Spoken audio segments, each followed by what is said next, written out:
kita berjumpa lagi di video reaction saya kali ini guys, oke? Semoga semua yang menonton video saya hari ini sehat selalu. Nah, kali ini saya mau tengok video pembahasan tentang ini ya. Super perkasa Indonesia sudah terbukti kebal terhadap resesi. Kebal ya. So, jangan lama-lama lagi, mari sama-sama tengok video ini. Let's go.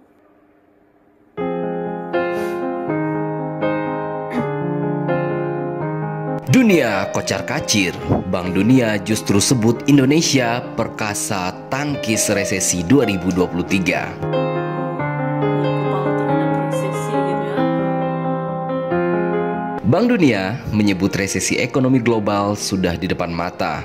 Bahkan, Bank Dunia pesimis negara-negara di dunia tidak akan bisa menghindari ancaman kemunduran roda ekonomi tersebut. Presiden Bank Dunia David Malpass mengatakan resesi ekonomi kali ini disebabkan oleh inflasi yang melonjak tajam di berbagai negara atau disebut juga dengan istilah stagflasi. Perang di Ukraina, lockdown di China, gangguan rantai pasokan, dan risiko stagflasi memukul pertumbuhan dunia. Bagi banyak negara, resesi akan sulit sekali dihindari. Begitu yang diungkapkan oleh Malpass dalam laporan terbaru. Dalam laporan Global Economic Prospect June 2022 atau GEP, Bank Dunia menyebutkan tekanan inflasi yang begitu tinggi di banyak negara tak sejalan dengan pertumbuhan ekonomi. Bank Dunia melihat penurunan pertumbuhan ekonomi terjadi secara meluas yang tercermin dari pemangkasan yang dilakukan baik di kelompok negara maju maupun kelompok negara berkembang. Proyeksi pertumbuhan ekonomi pada tahun ini untuk zona Eropa yang merupakan epicentrum konflik geopolitik mengalami revisi ke bawah dari 4,2% menjadi 2,5%. Perkiraannya, pertumbuhan Rusia diprediksi mengalami kontraksi 8,9% dan Ukraina mengalami kontraksi 45,1%. Pertumbuhan ekonomi dua negara raksasa dunia, yakni Amerika Serikat, juga dipangkas menjadi hanya 2,5% saja, serta Tiongkok menjadi 4,3% pada tahun ini. Kemudian, negara berkembang juga mengalami penurunan proyeksi ekonomi. Mereka adalah Jepang menjadi hanya 1,7% dan India menjadi 7,5%, serta Brazil menjadi 1,5% saja. Namun ajaibnya, salah satu raksasa baru dunia, Indonesia, terbilang cukup aman dari ancaman resesi ekonomi ini, sebab proyeksi pertumbuhan ekonominya tidak diubah oleh Bank Dunia yang pada tahun ini tetap di level 5,1%. Hal ini senada dengan yang disampaikan oleh PT Bank Mandiri Persero Tbk atau BMRI, menyebutkan bahwa ekonomi Indonesia akan tahan banting di tengah volatilitas pasar yang tinggi. Direktur Treasury dan International Banking Bank Mandiri, Panji Irawan, mengatakan optimisme tersebut dapat terlihat dari pemulihan ekonomi di kuartal 2 2022 yang relatif merata setelah pelonggaran mobilitas dan turunnya kasus COVID-19. Hasilnya, ekonomi Indonesia mampu tumbuh 5,44% secara year on year. Pencapaian ini jauh lebih baik dari perkiraan pasar yang saat ini hanya mematok pertumbuhan 5,2% year on year. Bahkan pertumbuhan ekonomi Indonesia melesat jauh meninggalkan Amerika dan juga Tiongkok tentunya.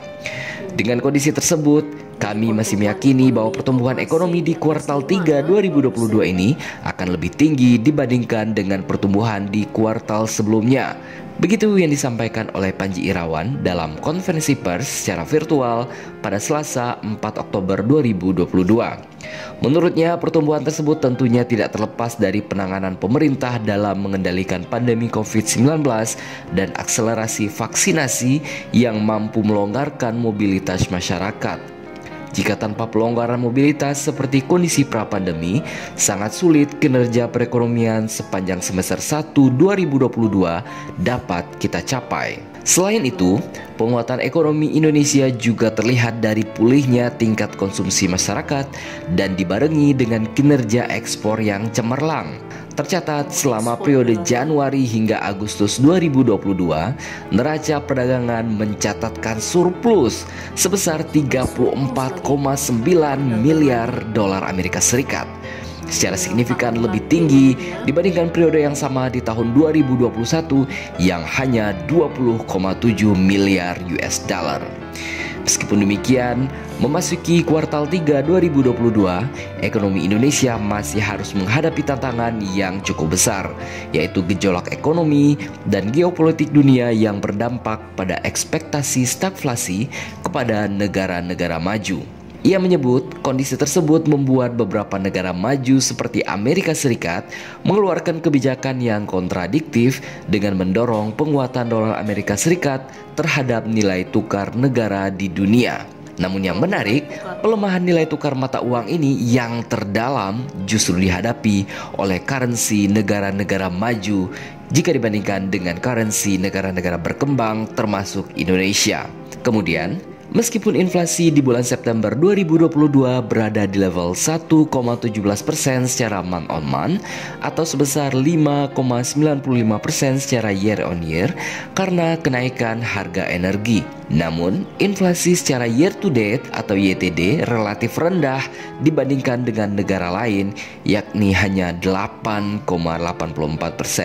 Ia mengungkapkan, inflasi pada Oktober hingga Desember 2022 nanti diperkirakan akan melandai, sehingga inflasi akhir tahun 2022 masih akan sesuai dengan prediksi tim ekonom Bank Mandiri, yakni hanya di kisaran 6,27% saja. Di samping itu, pemerintah akan bersinergi dengan Bank Indonesia untuk terus berupaya menjaga inflasi pangan berada di level stabil. Tujuannya agar daya beli masyarakat tetap terjaga hingga akhir tahun. Kebijakan pemerintah dan Bank Indonesia telah responsif bahkan sebelum kenaikan harga BBM terjadi.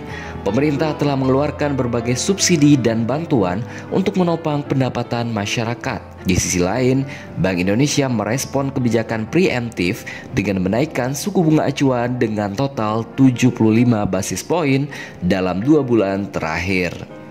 Perekonomian Indonesia akan relatif stabil sampai akhir tahun. Apalagi Indonesia masih memiliki potensi pertumbuhan di beberapa sektor seperti telekomunikasi, jasa kesehatan, dan sektor terkait program penghiliran. Beberapa sektor ekonomi lain juga masih punya daya tahan yang kuat terhadap gejolak eksternal seperti sektor makanan dan minuman, utilitas yang meliputi listrik, air dan gas, hingga sektor pemerintahan. Sektor komoditas sejatinya masih punya prospek baik dan menguntungkan bagi bisnis Indonesia. Namun, meskipun begitu, kita sebagai warga negara yang bijak tetap harus melakukan langkah antisipasi kalau resesi yang dimaksud sempat terjadi di Indonesia, meskipun peluangnya cukup kecil atau dampak yang ditimbulkan oleh resesi tidak sebesar atau selama yang dihadapi oleh negara-negara lain di seluruh dunia. Sejumlah ekonom menyarankan agar masing-masing kita melakukan langkah-langkah sebagai berikut. Yang pertama, minimalisir pengeluaran yang tidak penting. Jika pada kondisi ekonomi normal bahkan positif, masyarakat tidak ada rasa beban membelanjakan pendapatan untuk kebutuhan yang bersifat hiburan seperti belanja, berlangganan layanan streaming atau menonton konser. Namun adanya ancaman resesi tahun 2023 mendatang, sebaiknya kebiasaan itu perlu diminimalisir atau ditunda untuk sementara waktu. 2. Jangan panik terhadap investasi. Saat orang-orang secara masif menjual portfolio investasi mereka karena membutuhkan dana segar, maka tren tersebut sebaiknya dihindari. Sebab di awal saat menginvestasikan dana, kamu sudah lebih dulu menelaah kinerja perusahaan tersebut. 3. Mulai pelajari keahlian baru. Cara menghadapi resesi 2023 yang bisa kamu lakukan selanjutnya adalah mulai mempelajari keahlian baru.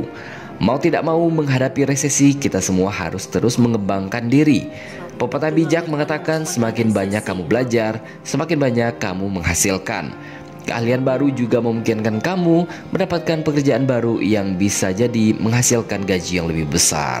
4. Cari alternatif penghasilan tambahan di luar gaji pokok. Cara menghadapi resesi 2023 yang perlu kamu lakukan selanjutnya adalah mencari alternatif penghasilan tambahan di luar gaji pokok.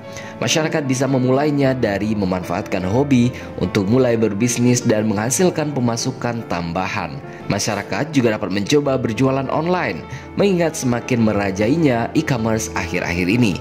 Selain itu, investasi juga menjadi pilihan yang bisa diambil oleh masyarakat.